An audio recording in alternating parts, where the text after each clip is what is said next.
بسم الله الرحمن الرحیم. امید لرم چې تاسو به ټول روغ جوړې وئ.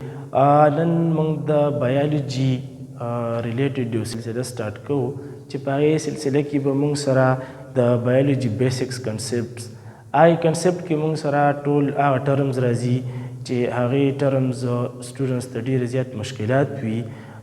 دا ټرمز چې کوم دی زموږ د کلاس 6 کلاس 7 کلاس 8 اپ ټو 12 پورې چې کوم دی دا ټرمز ډېر زیات راځي. لکه موږ ووایو چې سیل څه ته وایي، لیوینګ ارګانیزم څه ته وایي، دغه شانتې دا ټرمز موږ چې کوم دی په دې سلسله کې ډسکس کوو.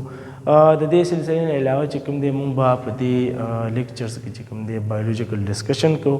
بایولوژیکل ډسکشن هر هغه څیز چې سټوډنټس ته په هغې ټاپکس وي، داسې ټاپکس چې هغه ګران وي یا دغه وي ایکسپلین شوي نه وي دوی ته یا دوی ته ټچ شوي نه وي، د هغې ریلیټډ به چې کوم دی نو موږ په دې سلسله کې لیکچرز اپلوډ کوو.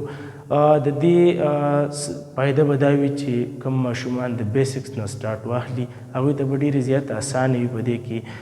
دې سلسله کې انشاءالله موږ د لیوینګ ارګانیزم نه تر داسې اینډ پورې چې کوم نور ټرمز دي 50 بیسکس ټرمز به چې کوم دی انشاءالله موږ په دې کې ایکسپلین کوو. د دې ایکسپلین کولو د دې لیکچرز به تاسو ته چې کوم دی زموږ په چینل باندې میلاویږي. د دې لیکچرز او د دغه دپاره تاسو زموږ چینل سبسکرایب هم کړئ او مخکې چې کوم دی خپل ملګرو سره شیر کړئ. جزاک الله.